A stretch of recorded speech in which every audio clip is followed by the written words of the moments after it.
While the bits are still going, up until the notifications stop, I will continue rolling. Same rules. This one's for you, Bit Gang. What have you done to me, chat? What have you done to me?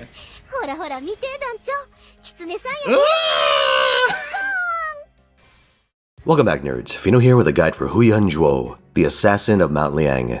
She's a 5-star limited servant introduced in this year's Halloween event, and she's FGO's very first 5-star AoE quick assassin. That's right. All these years in a class known for being crammed full of quick servants never had that particular configuration. Funny, isn't it? Now your eyes may have glazed over at the mention of FGO's green-haired stepchild, but Huyan Zhuo's got all kinds of tricks that assassins of old could only dream of. Leading things off, we have double clubs. Names are tentative, by the way. The clubs in question have also been called steel rods. Or staves, even. This is a 3-turn quick and buster combo buff that also comes with on-hit effects. Her quick cards preemptively grant 3 turns of star absorption, and her buster cards give crit damage in much the same way. Now your modern quick servant isn't going to care much about star generation, given that NP combos often result in exceeding the star soft cap. But buster crits? Yeah, those will do just fine. Huyan Zhuo's got a 2Q2B deck, so while she can't go 100% gorilla, you will be able to leverage this skill quite effectively. As an added bonus, one of her passives gives her a slight increase to buster star absorption. Next up is Heavenly Force Star, which provides 3 turns of invuln, pierce, and attack, alongside a single turn of star absorption. Again, that last part isn't terribly important on account of quick servant shenanigans, but invuln pierce is always a valuable commodity. Since it lasts the same amount of time as her attack buff, you can typically fire this off right away and not worry about it. Rounding out Huyan Zhuo's kit is Sensitive Mental. It's a 2-hit evade, 30% battery, and 3-turn purge resistance effect, otherwise known as buff removal resistance. This is an incredibly rare and valuable tool for an attacker to have.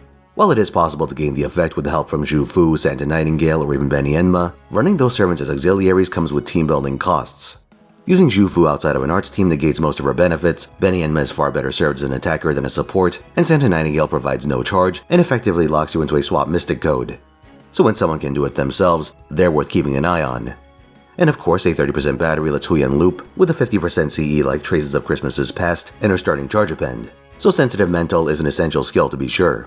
Now we come to Huyan Zhuo's Noble Phantasm, Empisa Chain Tempest. We'll be dealing with the Chain Tempest part of that in the B-side story segment, so stay tuned if you want to learn about that. But Empisa Chain Tempest is an AoE quick attack that has a fixed magnitude anti-evil damage buff and less than a coin flip's chance to stun. Its overcharge is a single turn of preemptive quick performance. The current endgame paradigm puts a lot of emphasis on anti-buffs, so this NP is useful on that level alone. The stun, on the other hand, can be a source of problems. Too inaccurate to rely on, but not inaccurate enough to ignore. This doesn't matter for farming, but for boss fights where you're trying to juggle your protection effects, it could be a real pain in the ass. The silver lining for Huyan Zhuo is that her primary defense is a multi-hit evade, which can hedge against the worst case scenario. But if you're trying to keep other assets alive, or you've fallen back on something like the Atlas Mystic Code late into a fight, that stun can come out at an inopportune time. I don't think you should ever not fire this off, unless you're out of ways to scum your stun RNG, but it's something to be aware of. For easy reference, here are some notable evil riders and berserkers. Queen Maeve, Drake, Ivan, Columbus, Blackbeard, Bart, Vlad III, Ku Alter, Echan, Hijikata, Arjuna Alter, Queen Morgan, Ibaraki Doji, Atalanta Alter, Duyurdana, Lu Bu, Kyohime, Hyde, Asterios, and Salome. It's not a comprehensive list, but these are the ones I'd specifically keep an eye out for. Funny enough, despite her anti-evil mechanic, Huyan Zhuo is chaotic evil herself. You know what that means. You have the option of running her alongside Ashia Doman to double up on his attack and crit buffs. And due to Doman's knack for insta-killing bronze enemies and his huge battery, you could feasibly farm with the pair. When it comes to accessorizing the Assassin of Mount Liang, you'll want to leverage crit damage command codes. One specific option that stands out to me is the Radiant Sword that exemplifies the King's heroics. This one is from a future Chaldea Boys event, the one that gives us the Paperboy Charlemagne skin, and it features crit damage against evil-aligned enemies. If you have them, there are also some anti-evil codes you can run for consistency in that niche. For craft essences, there are 2 real options. The first is Black Rail for boss-killing applications, and the second is Traces of Christmases Past for farming. Double Scotty, Traces, and Huyan Zhuo's charge append will give you enough gas that you can 3-turn your average farming node without the need to swap. As for Witch Scotty, the ruler variant is better here. Huyan Zhuo leverages her buster cards quite a bit, and Summer Scotty gives you plenty of help on that subject. One of Huyan Zhuo's less flattering qualities is that she eats through bronze materials like they're meat and wine. Leveling her regular skills will take a combined 132 chains, 90 void's dust, and 216 ceremonial swords of twilight. That last one is a trauma material, so if you aren't current with the main story, that'll greatly restrict your ability to acquire them. Fortunately, or perhaps unfortunately for you, her append skills mostly focus on gold materials.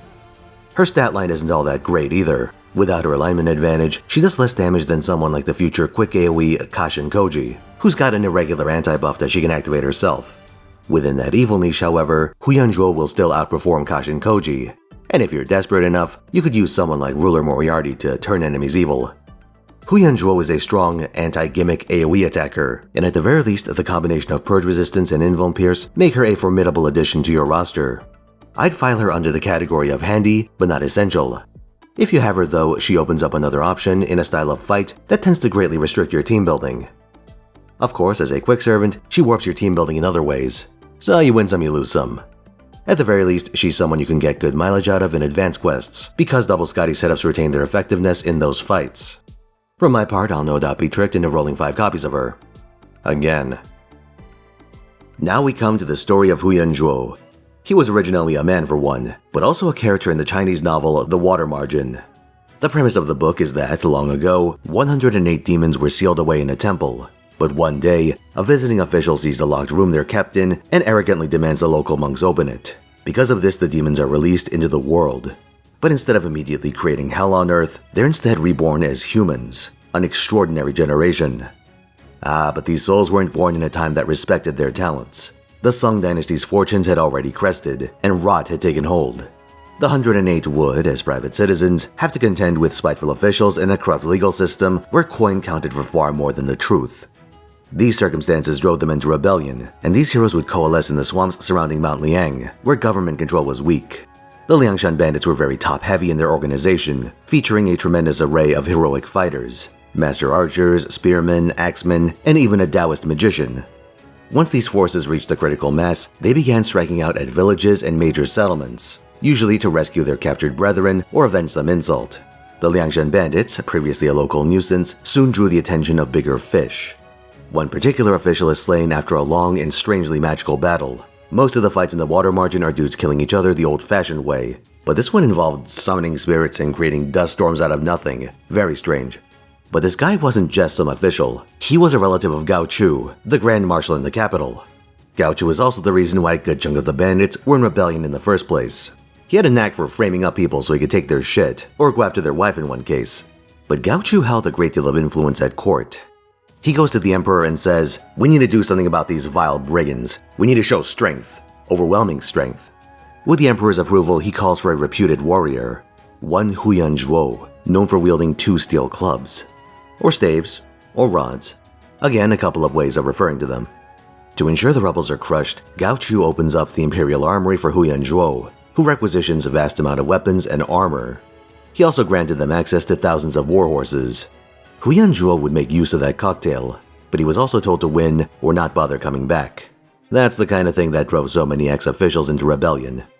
Huyan Zhuo rides out at the head of a formidable army, riding a horse called the Snow-Kicking Ebony Steed due to its black fur and white hooves. This was a gift from the emperor himself. Near the marsh, the two forces meet, Huyan Zhuo's imperial army and the Liangshan bandits. Things get off to a poor start. One of Zhuo's lieutenants is captured by the bandits, so he rides out in person.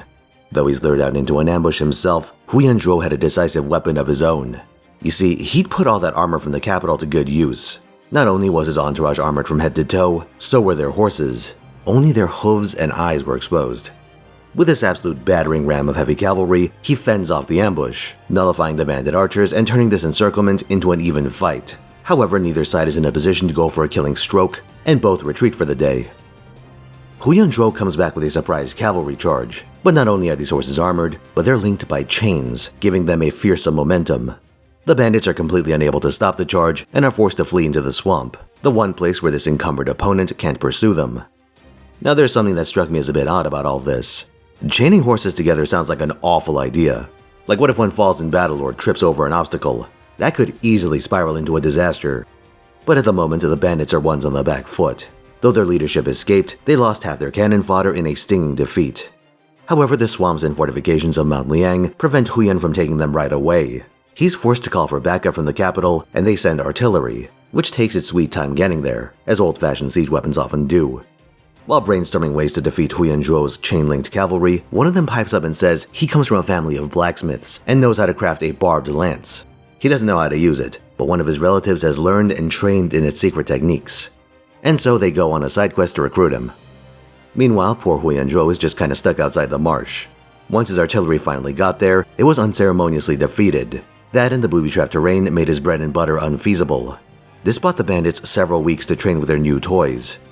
Once they're finally ready, the bandits emerge in multiple directions and fire upon the Imperial forces with artillery. Where did they get these weapons? They stole them from Huyan Zhuo, of course. With the pressure mounting up, he goes after the bandit infantry, but they all studiously keep their distance. Frustrated, he rides after the enemy commander, seeking to deal a death blow to the rebels. Said leader, Song Jiang, retreats through foliage. Huyan Zhuo opts to mow the lawn and charges in with his armored cavalry. However, something terrible starts to happen. At the edges of his formation, horses start tripping and losing their legs. Once the edges go, the very chains that gave this formation strength act as highways for the disorder that now afflicts it. His armored cavalry was wearing the very net that trapped it. Told you so. With his cavalry destroyed, Huyan Zhuo flees the battlefield. He navigates a gauntlet of bandit heroes and manages to escape, though alone. Knowing nothing good awaited him at the capital as the vanquished, Huyan Zhuo decides to seek help and come back with another army. But while stopping for a bit of rest, his horse is stolen by another group of bandits at night. He had to get help from the local prefect. The prefect says, "If you help me out with my own bandit problem, I'll put in a good word to the capital and get you another major army. In the meantime, you'll have to suppress the local strongholds with some of my own troops."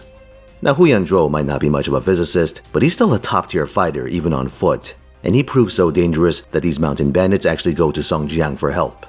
In a subsequent encounter, Huyan Zhuo charges at the bandits up a hill and falls for the old pitfall trick.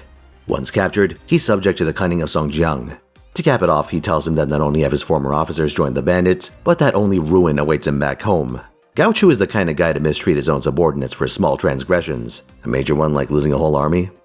So Huyan Zhuo defects and immediately partakes in a ruse. He and his new companions pretend to have escaped and use this as a way to infiltrate the prefect's city. Once the Liangshan bandits have avenged themselves upon said city, they had prior beef, Huyan Zhuo would accompany them on their misadventures. If you're wondering about the whole reincarnated demon thing, there are 2 tiers of the 108, 36 heavenly spirits and 72 earthly fiends. Of these, Huyan Zhuo is a part of the former, rank 8 overall, representing the prestige star. So he was a badass even among the heroic cast of the Liangshan bandits. With that said, he pops up here and there in the remaining story, and he has one particularly embarrassing incident where he loses to a guy whose special skill is throwing rocks. Regular rocks. Huyan Zhuo, seeing him manhandle a number of lesser chieftains, rides out to face his opponent and announces, "I am Huyan Zhuo. Do you recognize my name?" And the guy goes, "Yeah, I do, you rotten turncoat," and immediately flings a rock at him. Huyan Zhuo raises his weapons to block, but it hits him on the wrist, which begins to swell up. He can't use his namesake twin clubs with a fucked up wrist, so Huyan Zhuo is like, "Fuck this," and quits the field. Now, to be fair to the guy, this same enemy would give the other high-level bandits a massive headache, but that's a funny way to lose. Down the road, the bandits were granted amnesty, largely because the government couldn't actually defeat them in combat, and many of them entered imperial service. They were tasked with putting down rebels and foreign invaders, and quite a few of the 108 would die in these battles. Huyan Zhuo would survive to the very end of the book, but the epilogue had other plans for him.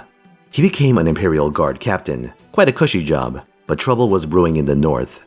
The Jin were on the move. You see, Huyan Zhuo was living at the tail end of a period called the Northern Song Dynasty, and the Jin were the main reason the Northern Song became the Southern Song. Badass though he was, Huyan Zhuo was no match for the tide of history, and he would fall in combat against the nascent Jin dynasty. The Jin would force the Song dynasty southward, and the latter would hold a grudge, eventually leading them to form an alliance with a confederation of nomads further north. These were the Mongols, and though their combined efforts would destroy the Jin dynasty, this partnership would come to have ruinous consequences for the Southern Song. But that's a story for another day. Thanks for watching, lads. Like if you enjoyed this video, subscribe for more, and come on to my twitch.tv/Finotaisen where I stream every weekend, 3 p.m. Pacific time, Wednesday and then Friday through Sunday. This week I've got Dragon Quest II Monsters on Wednesday, Sekiro Shadows Die Twice on Friday, the Yu-Gi-Oh! Asanagi format on Saturday, and Fate Grand Order on Sunday. For anyone familiar with my stream, I've got a bit of history with Huyan Zhuo, and at some point this month, I'm probably going to make a disastrous deal to roll 5 copies of her, so stop on by if you want to see how that goes. See you there.